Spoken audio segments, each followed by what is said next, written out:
Isang mahalagang hakbang tungo sa pagpapatibay ng kapayapaan at kaunlaran isinagawa ng 11th Civil Military Operation o CMO Kaugnayang Batalyon at Margo TV Broadcasting Network katuwang ang Citizens Crime Watch o CCW. Formal na nilagdaan ng dalawang panig ang isang Memorandum of Partnership para sa mas pinaigting na community support, development programs at peace building initiative. Sir, ma'am, good morning. I am Major Mago, the Executive Officer of the Battalion. Allow me, sir, to briefly present to you the usual CMO and community support program activities that we conduct in the community, sir. So we have various, sir, marami po kaming activities na kinakandak, and lahat po ito, sir, is with partner stakeholders, sir. Hindi po namin ito kayang gawin na kami lang, but we always stop and coordinate with other relevant stakeholders para maging successful yung mga activities natin. And with Margo TV, sir, we are confident, sir, na dadami pa po ito, sir, with the reach po, sir, na station po, sir. Medical mission, sir, is very common na activity ng battalion with the stakeholders. And then yung personal din po namin, sir, nag-offer din po, sir, ng services like haircut and information awareness drive, sir, usually, sir, with the students. Sa mga schools po, sir, nagbibigay po tayo, sir, ng simple lectures on West Philippine Sea, sir, very important po. And then on Army recruitment, sir, and kung ano pa, sir, yung mga programs, sir, ng battalion po, dito na rin po natin, sir, disseminate sa mga, especially, sir, with concern, sir, sa mga students and youth sector natin, sir. Manpower and security assistance, usually, sir, nire-request po yung unit natin ng mga civilian agencies and institutions, sir, during their activities, sir, para mag-provide ng manpower and security assistance, particularly, sir, mag-traffic or mag-crowd control, especially pag expected na malaki po, sir, yung audience ng activities. Cleanup drive, very relevant activity din po, sir. Loudspeaker operation naman po, sir, is sa side ng battalion, sir, yung personnel natin, sir, equipped with mobile MLX loudspeaker sir, equipment, sir. Relief distribution as well, sir, especially kung may mga recent calamities and other relief operations, sir. Tumutulong po tayo sa mga organizations and government agencies, sir. Oath of Allegiance naman po, sir, ito po, sir, para sa mga kapatid natin, sir, na gusto bumalik sa gobyerno, sir. Pinapacilitate natin yung pag-Oath of Allegiance nila, sir, sa government. And just recently, sir, this year, sir, we had Oath of Allegiance ng former Gabriela members ng Valenzuela, sir, na na-reorganize na natin into Women's Alliance for Peace. Army Cares Caravan, sir, program po ito ng Army. Usually, sir, meron po tayong basic social services. And then Caravan, sir, where we invite other agencies, sir, na may mga services din, sir, like National ID, mga NBI registration, COMELEC registration, pwede po natin dyan, sir, i-drive, sir, during the Caravan. Peace and Solidarity Work, sir, recent activity po natin ito during the NPA anniversary, sir. Instead po, sir, this organization, sir, the WAPA, sir, previously, sir, nung hindi pa sila bumalik sa gobyerno, sir, rally sila against the government. But this time, sir, as an outcome din, sir, ng effective community support program natin, sir, ang sinisigaw na po nila, sir, is para, sir, sa kapayapaan, sir, and supportan na po sa gobyerno, sir. Tree growing activity, sir, also in partnership with relevant agencies and stakeholders, sir. Nakakandak tayo dito just this March, sir, in relation din, sir, sa Philippine Army anniversary. Serbisyo Caravan, in partnership ito, sir, with the Task Force Balik-Loob sa Valenzuela din po ito natin nakakasama. And then, in our major activity, sir, nagpe-perform na rin po, sir, yung band, naka-ugnayan band, sir, organic band po yan, sir, ng 11th CO Battalion. Sir, community outreach program, various services din po ito, sir, na pinaparating natin sa community, sir. Noong umaga ng Lunes, April 13, 2026, kinanap ang ceremonial signing ng Memorandum of Partnership sa pagitan ng 11 CMO Kaugnayang Batalyon at Margo TV Broadcasting Network kasama ang Citizens Crime Watch.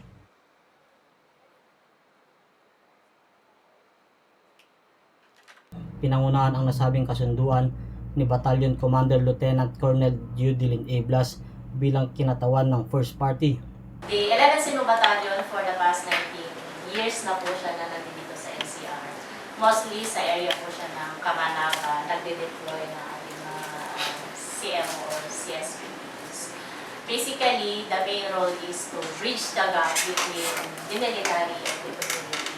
And then, we are the ones na seeing to it na yung community ay shield or insulated from potential recruitment o yung alam natin na threat of the government, which is yung CPP and TNDF. So that's why, from time to time po ay nag-deploy po tayo ng ating kasundalohan sa area po ng Kamanava to conduct these several community support programs para ma-situate natin na yung community ay resilient, isolated, at saka insulated siya from potential recruitment po ng kalaban. So, from time to time, yun po yung makikita nyo yung ginagawa ng CMO Bataan. Samantala, kumatawan naman sa Margot TV at CCW si Mr. Diego L. Magpantay na siyang CEO ng Margot TV Broadcasting Network at President ng Citizens Crime Watch. Well, what you represented to me is actually, I'm so familiar with that because it reminds me when I was working with the BCINT before. I'm a private broadcaster before in Naga City. Then after 1986 EDSA Revolution, I was recruited by the BCINT to become their spokesperson. At that time, the communist terrorist activities in the area was so bold, you know.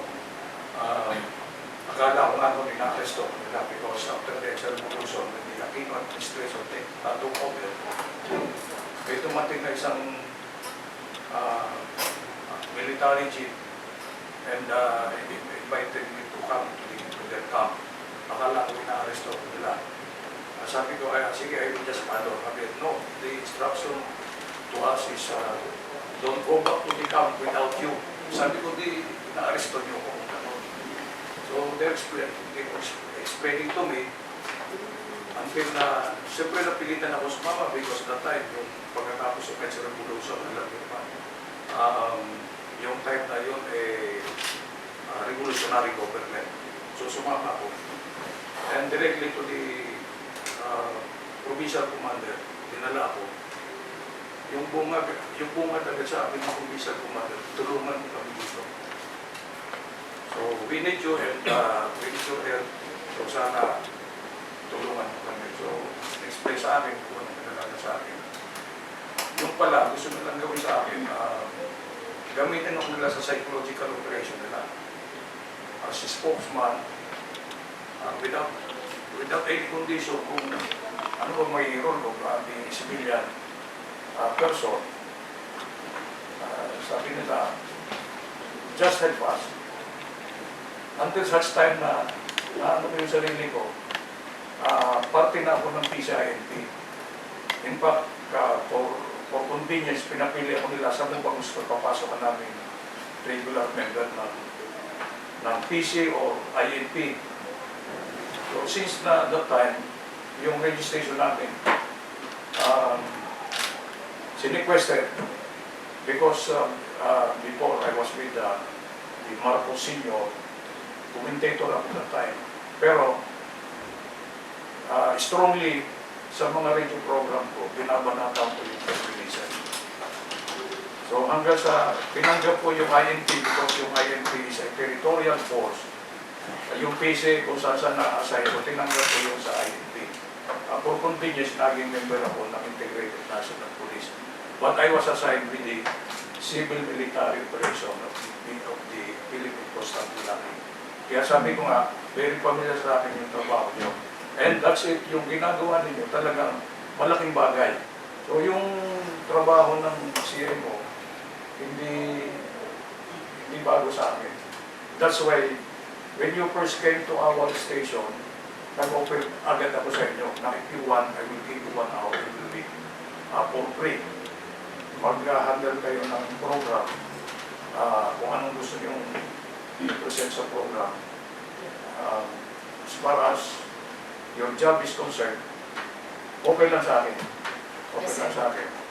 But yung pagpunta nyo, yung like this memorandum of agreement, hindi lang po kayo nakikipagmowa sa Maru TV because I am the National President of Citizens Crime Watch with almost 200 chapters nationwide.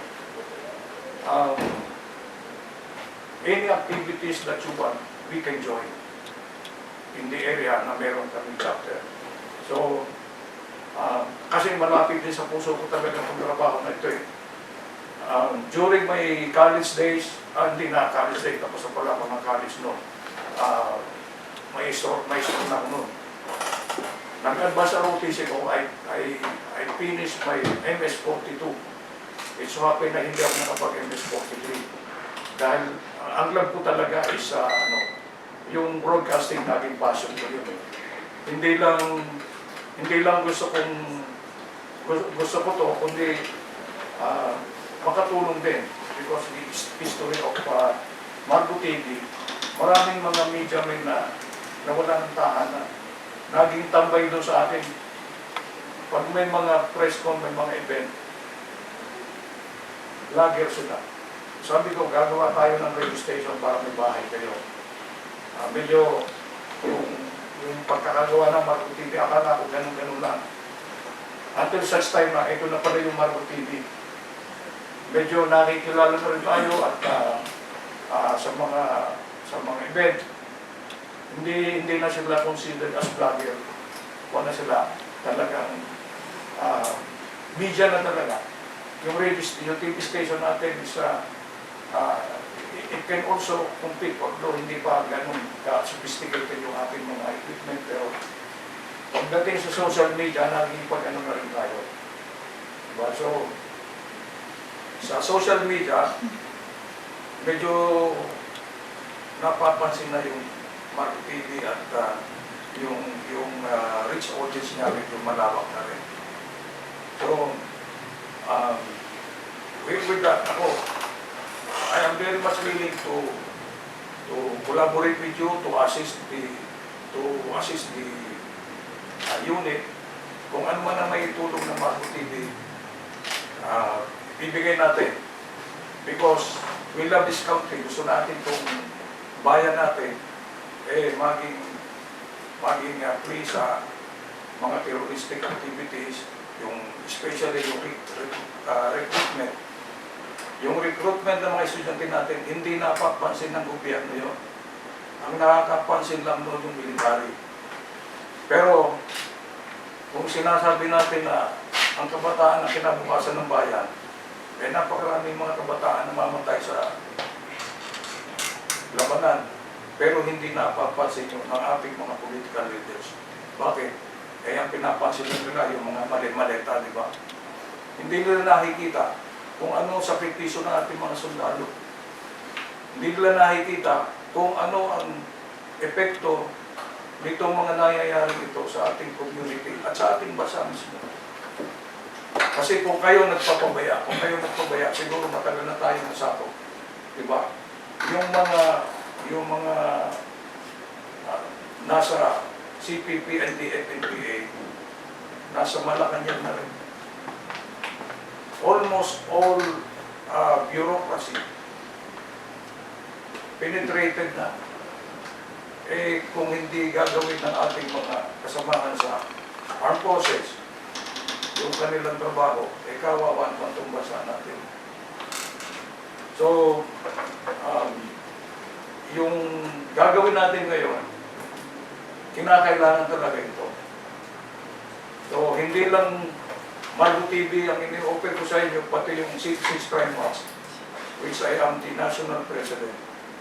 Manpower, mga activity, pwede rin na i-ano natin yun, but maybe it's a different MOA signing. Sa April 26, pero kami National Assembly, ini-invite ko kayo doon. It will be attended by almost 1,500 to 2,000 members nationwide. Gagawin po ito sa Tanawan City. So, maraming salamat because yung ganitong unit, yung Civil Military Operation, kumbaga sa malaki rin ang bahagi sa buhay ko yung trabaho niya.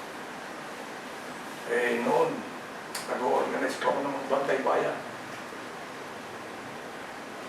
Yung mga people's organization sa kabukiran.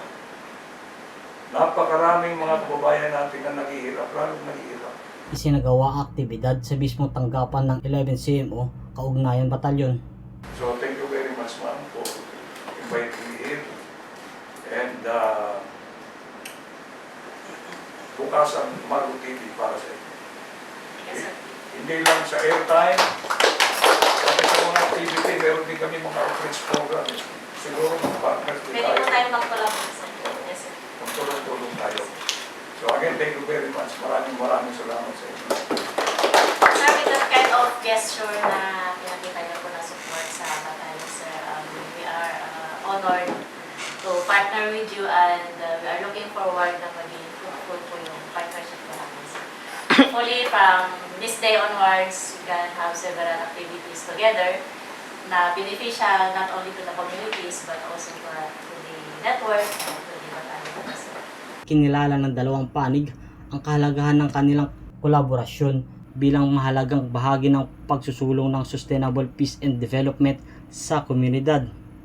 Layunin ng kasunduan na pagtibayin ang ugnayan ng militar at media sa pagpapatupad ng mga programang nakatuon sa community support, development initiative at peace building initiatives.